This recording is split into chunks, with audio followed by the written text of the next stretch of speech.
کہ سورہ فاتحہ کے مضمون کو خوب غور سے پڑھیں، اور حمد لفظ میں ساری لذتوں کی کنجی ہے۔ اگر خدا تعالیٰ کی حمد اس طرح کی جائے کہ انسان کا دماغ ان لفظوں کے ساتھ مل جائے، وابستہ ہو جائے جو سورہ فاتحہ میں ادا کیے جاتے ہیں، اور سوچ سوچ کر حمد کو مختلف پہلوؤں سے خدا تعالیٰ کی ذات پر اطلاق کرتا چلا جائے اور اس کی صفات کو حمد کی روشنی میں سمجھے، تو ایک نہ ختم ہونے والا سلسلہ مضامین کا ہے جو انسان پر روشن ہوتا چلا جاتا ہے۔ قرآن کریم سے پتہ چلتا ہے کہ حمد کرنے میں کائنات کی ہر چیز شامل ہے۔ صرف جانداروں ہی کا ذکر نہیں فرمایا گیا، بلکہ ہر وہ چیز جو آسمانوں میں یا زمین میں ظاہر یا مخفی طور پر موجود ہے، وہ سب خدا تعالیٰ کی حمد کر رہی ہوتی ہے۔ فرمایا لیکن تم اس کو سمجھتے نہیں ہو۔ اس ضمن میں چند اور پہلوؤں سے احباب جماعت پر حمد کو سمجھنے کا اور اس کو اپنانے کا طریق پیش کرنا چاہتا ہوں۔ پہلا تو یہ ہے کہ جیسا کہ قرآن کریم سے پتہ چلتا ہے، آفاق پر غور کرنے سے انسان کو خدا تعالیٰ کی ہستی سے شناسائی ہوتی ہے،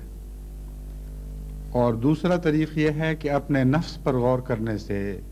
انسان کو خدا تعالیٰ کی ہستی کی شناسائی ہوتی ہے۔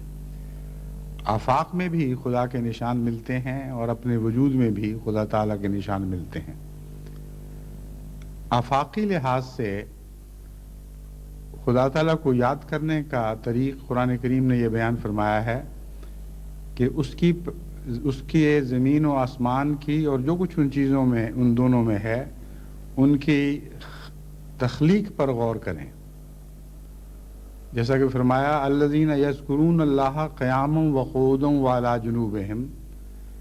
اولو الالباب وہ لوگ ہیں، صاحب عقل وہ لوگ ہیں جو خدا تعالیٰ کو یاد کرتے ہیں اپنے پہلوؤں پر کھڑے ہوئے، بیٹھے ہوئے، ہر حالت میں۔ وَيَتَفَكَّرُونَ فِي خَلْقِ السَّمَاوَاتِ وَالْأَرْضِ، اور ان کی یاد محض ایک خیالی اور فرضی یاد نہیں ہوتی، بلکہ خدا تعالیٰ کی تخلیق پر غور کرنے کے نتیجے میں اس سے مدد حاصل کر کے ان کی یاد میں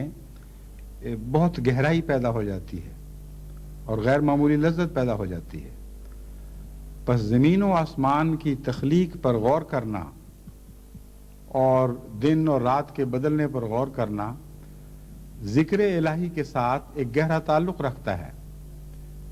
اور اللہ تعالیٰ فرماتا ہے کہ تم اگر صاحب عقل ہو، تم صاحب ہوش ہو، تو ہم تمہیں یہ طریق بتاتے ہیں کہ ہمیں یاد کرنے کے لیے ہماری تخلیق پر غور کیا کرو، اور جب تم ہماری تخلیق پر غور کرو گے تو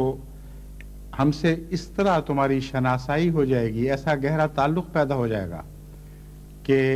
عاشق کی طرح تم خود بخود ہمیں یاد کرنے لگو گے، اور پھر دن رات یاد کرو گے، لیٹے ہوئے اپنے پہلوؤں پر اس وقت بھی ہمیں یاد کرو گے، اٹھتے چلتے پھرتے بیٹھتے، گویا کہ ہر حالت میں ہم تمہیں یاد رہیں گے۔ یہ طریق ہمیں سمجھایا گیا، اور جہاں غور کرنے کے لیے نصیحت فرمائی وہاں یہ بھی ساتھ بتا دیا کہ تم اکیلے نہیں ہو حمد میں۔ جن چیزوں پر تم غور کر کے ان سے مدد لیتے ہوئے ہمیں یاد کرتے ہو، ہر وہ چیز جس پر تم غور کرو گے وہ خود ہماری یاد میں مصروف ہے اور ہماری یاد میں محو ہے اور ہماری تسبیح کر رہی ہے۔ یہ مضمون اتنا وسیع ہو جاتا ہے یاد کرنے والوں کا کہ ساری کائنات کا ذرہ ذرہ اللہ تعالیٰ کے ذکر میں مشغول اور محو دکھائی دیتا ہے، لیکن اس کے باوجود انسان جسے سب سے زیادہ عقل دی گئی ہے،